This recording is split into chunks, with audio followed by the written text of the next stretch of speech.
Salam la famille, amis internautes, fidèles téléspectateurs de Retro Sport TV, bienvenue dans votre chaîne qui traite toutes les actualités sportives, Retro Sport TV, la chaîne qui vous ressemble et qui vous rassemble, guys, c'est le rétroviseur des displays sportifs. Aujourd'hui, nous allons encore parler du football, bien évidemment, et comme vous le savez, on est au cœur de cette 34e édition CAN Côte d'Ivoire 2023, et comme vous le savez, la Côte d'Ivoire, pour l'instant, a fait un pari de l'organisation stratosphérique avec une très belle cérémonie d'ouverture hier.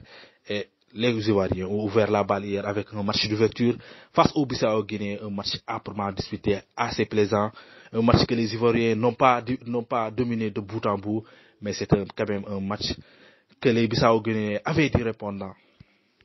Si leur entame de match était très satisfaisante, mais ils avaient en face une équipe qui a décidé, une équipe qui veut montrer qu'il est là avec un stade qui pousse, un stade archi-comble, 60 000 spectateurs qui suivaient ce match hier.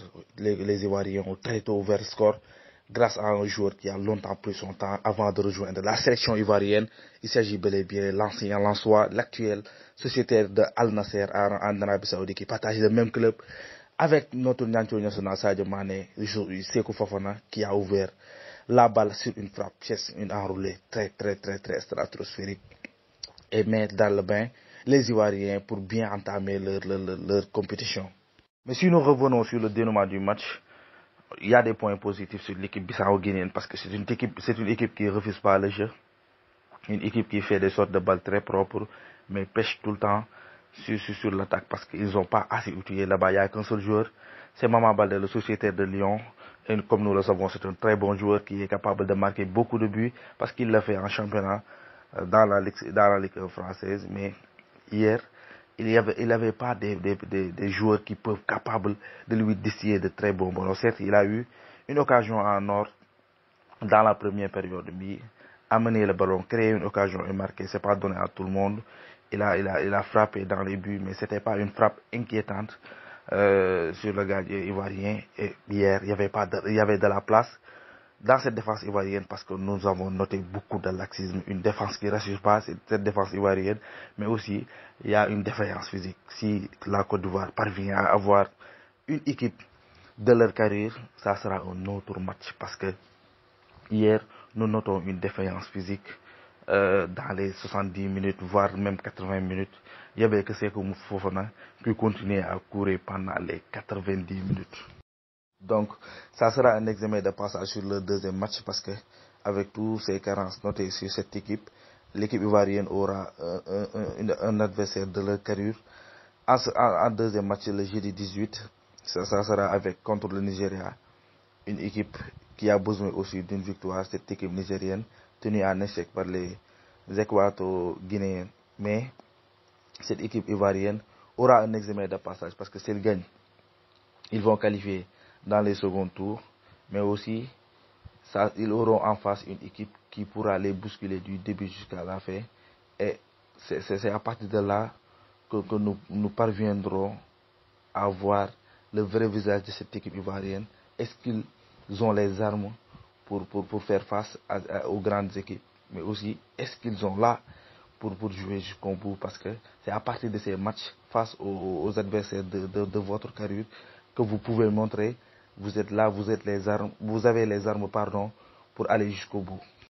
Le match qui opposait entre les pays hôtes face au Guinée-Bissau n'était pas le seul match de la poule A, mais aujourd'hui il y avait le deuxième match qui opposait un des favoris de cette compétition, le Nigeria, qui a été tenu en échec par les Équato-Guinéens, un des quarts de finalistes de la dernière édition en 2022 au Cameroun. C'était un match assez plaisant, âprement disputé. Les Nigériens tenus en échec par cette équipe équato-guinéenne, très en forme, très résistante aujourd'hui.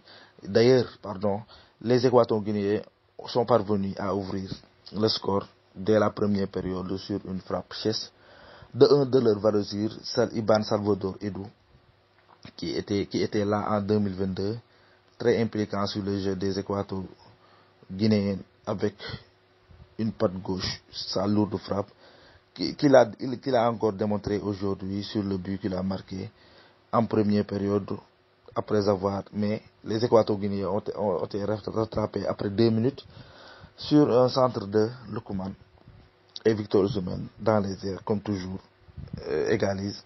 Pour les Nigériens, c'était un match très disputé entre les deux équipes, mais cela montre que cette Coupe d'Afrique a du niveau, non seulement parce que les outsiders parviennent à bousculer les favoris des poules, parce que c'est ce que nous pouvons noter dès l'entame de cette compétition. Et ce pool nous réserve beaucoup de choses, parce que en deuxième journée, le jeudi 18, Inch'Allah, ça sera 2 matchs de très haute qualité, parce que c'est les 2 outsiders du groupe qui vont se rencontrer et les 2 favoris. Et le Nigeria, qui a été tenu en échec, aura l'obligation de gagner, parce que s'ils veulent rester dans la compétition. Et la Côte d'Ivoire veut aussi gagner pour qualifier dès la deuxième journée. Et les 2 autres équipes, comme la Guinée-Bissau, doit gagner aussi pour rester dans la compétition. Et si les Équato-Guinéens gagnent, ils auront l'opportunité à la fin de pouvoir s'imposer et espérer d'être parmi les meilleurs troisièmes, parce que s'ils gagnent la Guinée-Bissau, ils auront 4 points, et avec 4 points, c'est fort probable qu'une équipe fait partie des équipes choisies comme meilleur troisième. C'est toujours un réel plaisir de vous servir. Continuez à abonner, continuez à partager, mais continuez aussi à liker. Peace and love, guys.